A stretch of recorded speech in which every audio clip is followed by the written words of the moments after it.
Gente, vamos abrir em Isaías 58. Minha mulher perguntou: o que você vai pregar hoje? Falei: não sei. De fato, eu dei um soninho à tarde, antes de vir para cá, e sonhei com dois textos. Um de Jeremias capítulo 1 e um outro de Isaías 65. Mas, à medida em que eu fui chegando aqui, o caminho me estabeleceu um monte de paragens, de paradas. Sabe quando cada passo que você dá, você encontra o mesmo tema? E o tema vai ficando tão forte, que aí eu preferi deixar de lado o que eu tinha agasalhado e aninhado dentro de mim, que talvez fosse uma coisa muito mais para o meu conforto pessoal, e compartilhar com vocês uma coisa que no meu coração ficou claro que podia ser útil para todo mundo aqui hoje. Isaías 58, que diz assim: clama a plenos pulmões, não te detenhas, ergue a tua voz como a trombeta, e anuncia ao meu povo a sua transgressão e à casa de Jacó os seus pecados. Mesmo neste estado, ainda me procuram dia a dia, têm prazer em saber os meus caminhos, como povo que pratica a justiça e não deixa o direito do seu Deus, perguntam-me pelos direitos da justiça, têm prazer em se chegar a Deus, dizendo: por que jejuamos nós e tu não atentas para isso? Por que afligimos as nossas almas e tu não levas em conta?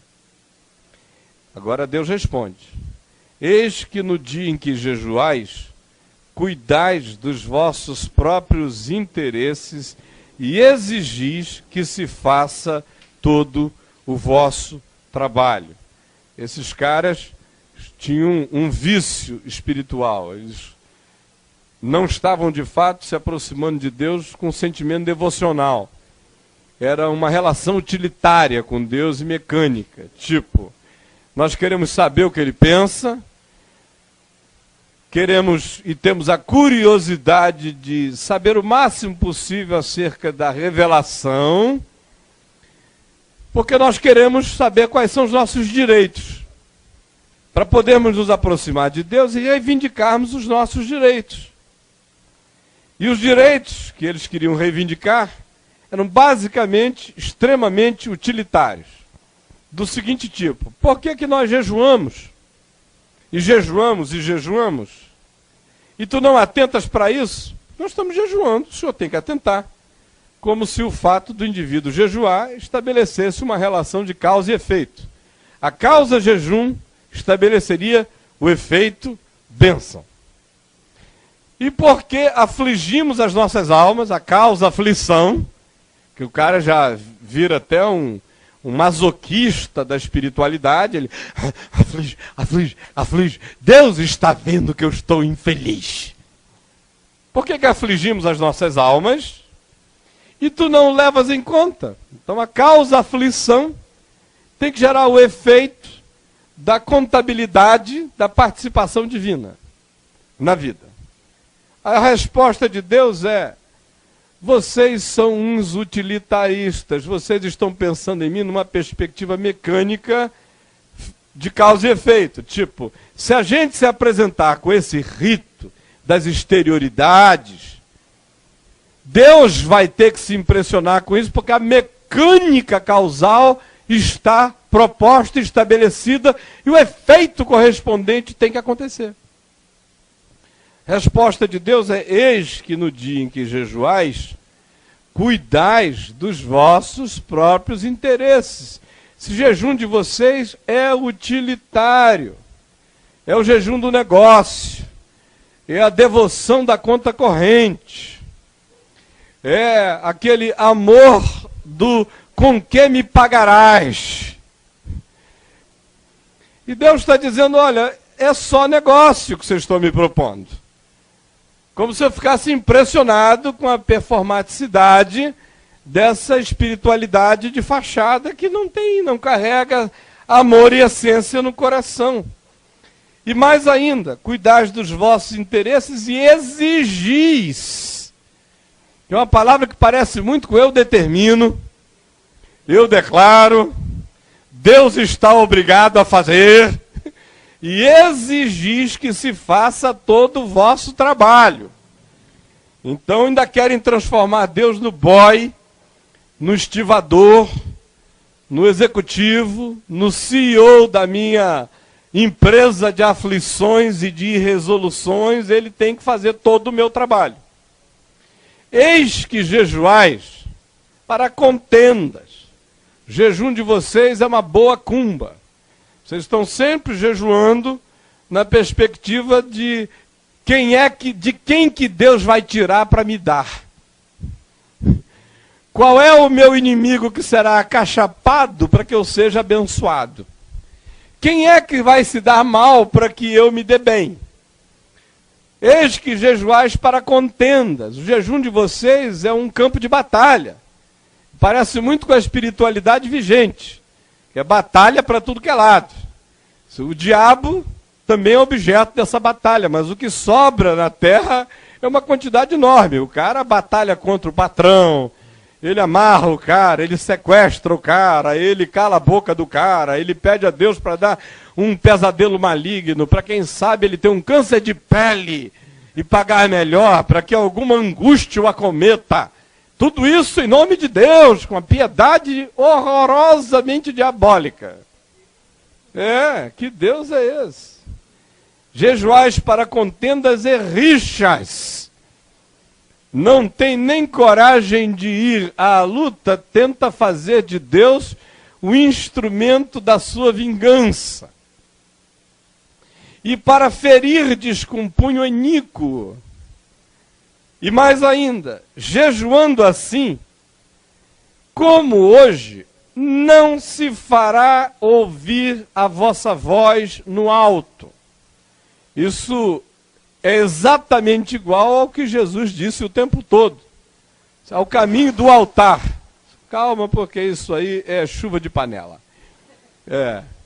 Se no caminho do altar você se lembrar que alguém tem alguma coisa contra você, que você efetivamente fez, e identifica como um ato da sua maldade, batizaram o Vitor ali por aspersão, quase, né? Então, quem não quiser ter esse risco, tem lugar, aberta para cá, não tem problema. Então, fiquem tranquilos, porque isso aí acontece só de vez em quando. Então, o que o texto diz aqui é basicamente isso.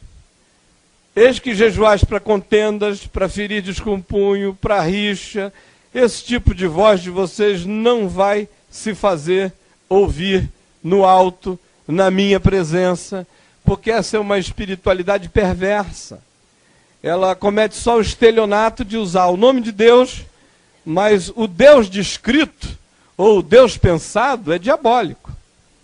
É um Deus absolutamente maligno. Os elementos da espiritualidade que são apropriados, ou dos ritos, são feitos a partir da ideia de que o ato de fazê-los implica num poder mágico que vai obrigar Deus a realizar o meu intento, por mais maligno que seja o meu intento, contra o meu próximo. E esse tipo de espiritualidade está presente o tempo todo em volta de nós, toda hora. Que é extremamente intoxicante, envenenadora, adoecida, perversa, maligna, e a gente ainda fica falando dos pagãos. Paganismo, gente, não é alguma coisa que a gente identifica pelo nome do altar, nem pelo nome do Deus. Nosso problema no meio cristão é que a gente se impressiona com os nomes dos deuses e dos altares, mas eu quero lhes dizer o seguinte: em nome de Deus, há conteúdos de divindade escondidos atrás do nome de Deus que são mais malignos do que as divindades contra as quais presunçosamente a gente acha que se insurge.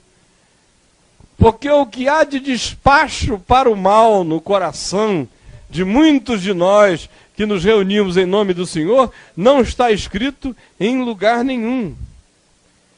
Seria este o jejum que eu escolhi? Pergunta o Senhor. Que o homem um dia aflige a sua alma, e incline a sua cabeça como junco, e estenda debaixo de si pano de saco e cinza. Você tirar um dia para ficar fazendo todo esse gestual e separar uma hora para cumprir esses movimentos externos de algum tipo de demonstração pública da sua certeza ou da sua crença de que em assim procedendo você vai constranger a Deus a se tornar perverso para acomodar seus intentos malignos do seu coração? Vocês estão pensando que eu sou o quê? Pergunta ele. E ainda, chamarias tu a isto jejum e dia aceitável ao Senhor? Isso foi só um dia de fome. E de fome que se alimentou de ódio, de amargura, de utilitarismo, de paganismo interior na alma. Mas isso não tem absolutamente nada a ver comigo, ainda que o meu nome esteja em plena utilização. Eu não estou presente nesse processo. Aí ele começa a falar, porventura, não é este o jejum que escolhi? Agora é a proposta divina. Não é este o jejum que eu escolhi? Que soltes as ligaduras da impiedade, desfaças as ataduras da servidão, deixes livres os oprimidos e despedaces todo jugo. Porventura não é também que repartas o teu pão com o faminto e recolhas em casa os pobres desabrigados, e se vires o nu, o cubras, e não te escondas do teu semelhante? Então, isso aí é consequencial, então romperá a tua luz como a alva, e a tua cura brotará sem detença. A tua justiça irá diante de ti, e a glória do Senhor será a tua retaguarda. Então clamarás, e o Senhor te responderá. Gritarás por socorro, socorro, e ele dirá, eis-me aqui. Se tirares do meio de ti o jugo, o dedo que ameaça, o falar injurioso, se buscares e abrires a tua alma ao faminto, e fartares a alma aflita, então a tua luz nascerá nas trevas, e a tua escuridão será como o meio-dia. O Senhor te guiará continuamente, fartará a tua alma até em lugares áridos, e fortificará os teus ossos.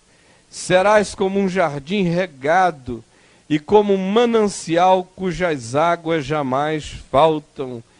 Os teus filhos edificarão as antigas ruínas, levantarás os fundamentos de muitas gerações, e serás chamado reparador de brechas e restaurador de veredas, para que o país se torne habitável. Eu quero parar aqui e eu queria que a gente considerasse o seguinte. Existem algumas afirmações feitas na consequencialidade desse tipo de espiritualidade que a palavra de Deus nos estimula a praticar, que carregam consigo algumas promessas extraordinárias, se não vocês observem o seguinte. Então romperá a tua luz como a alva. Romperá a tua luz, vai, no meio da noite, ela vai aparecer persistentemente como a estrela da alva até o amanhecer. Não vai haver escuridade sem referência para você. Enquanto o sol não nasce, a alva, todavia, está presente na tua vida. E mais, a tua cura brotará sem detença. A gente passa um tempo enorme pedindo a Deus cura. Pede cura para todos os níveis. Cura para o nosso corpo, cura para as doenças da nossa alma, para as complexidades